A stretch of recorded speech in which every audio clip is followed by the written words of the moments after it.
I remember posting this last weekend. I got a couple of people very interested in knowing what exactly this was.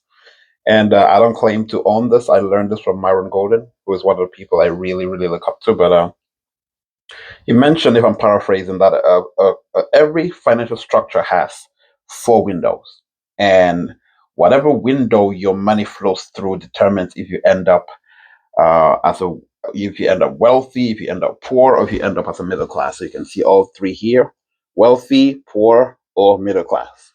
Now, what determines where you end up or how you end up is how your money flows, of course. So your primary source of income, let's start with poor. Your primary source of income is a job, obviously, right? You exchange time for money. But when you make an income, you pay bills, so it flows out this outlet window. So your flow is very straightforward, right? If all the money you're making is going directly to bills and you have nothing left, you're considered poor because that's why you keep working extra hard and things don't really change as much as you want them to. All right. So that's the poor category. You make money, it comes in to your bank account, or before that, taxes and everything else, bills and everything that entails. And then you pay bills, could be insurance, could be electric bill, could be rent or mortgage or whatever you pay with that. All right. Or it fits your lifestyle. All right. It fits your lifestyle and then everything runs out. So you end up with $0 or negative at the end of the month, negative 200 or negative whatever at the end of the month. Second category of people are middle class. Now, middle class are more structured. Now, the middle class, I learned this from Dr. Emmanuel. Um, I forgot his last name, Dr. Emmanuel from Nigeria. He said the middle class are the most deceived set of people because they are comfortable, because they are making enough just to pay their bills. All right. They are very comfortable. So the middle class, most of them, if not all of them, earn money from a job. It comes in, but it doesn't go straight to bills. All right. It flows into funding their reducing liabilities. It says wealth reducing liabilities. You can see the definitions right here. Wealth reducing liabilities. This could go into funding their lifestyle, travel, expensive car, expensive vacations, expensive shoes, expensive closets, expensive whatever. It goes into reducing liabilities and then flows right out. So at the end of the day, they end up with some savings. Okay, you could, if you're in this category of people, you could have some savings. You could even have some investments. Some investments you may have. Right, you're comfortable, so you're making enough. Not at least end up broke at the end of the month, but enough to keep you comfortable, enough to keep you not wanting for more. Right, enough to keep you not eager to to get out of that bubble. All right, you can go on vacations, you can hang out, life is seemingly great. All right, so of course there's no push to be better. Now the last set of people are the wealthy.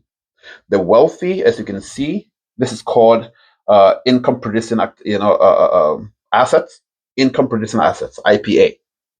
From down here, as you can see, income producing assets. Now, most of their income comes from income producing assets, and some of the assets are right here. Some of the assets entail business. They could have real estate that is cash flowing. They could have, they could be doing coaching or mentorship. All right. They could have intellectual property. They have books.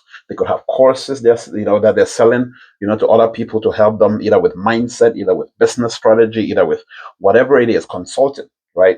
Could all come from here. So that's their bucket of income. Now, so the money comes from here, see, flows into their income bucket, then could go into funding anything that could be a liability, all right, before it ever goes out the window, all right. So it kind of recycles, and then you can see it goes out from here. You could come into their income, and that income could feed into their, depending on what depending on what exactly the money is being spent on, right? If you spend the money on more coaching, if you make money from here and transact it with another person, that gives you a more value. It can flow back into your income generation, because if you learn more skills and you develop your mind and learn more, partnerships or networking, that could feed back into your income. Before it ever goes out, it's recycled. All right, you could recycle it before it ever goes out. And then, of course, If at all they want to fund anything that is a liability, it comes from their income producing assets. All right, it doesn't come from directly from their income. That money is recycled. So of course, it goes from income.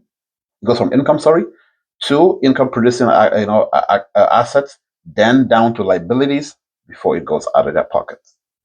So when you look at this, you can kind of tell. I know I was having a mentor, a coaching or mentorship session the other day, and I posted this with my team, and some of them were eager to find out how exactly this works. All right. I hope that brought you some value.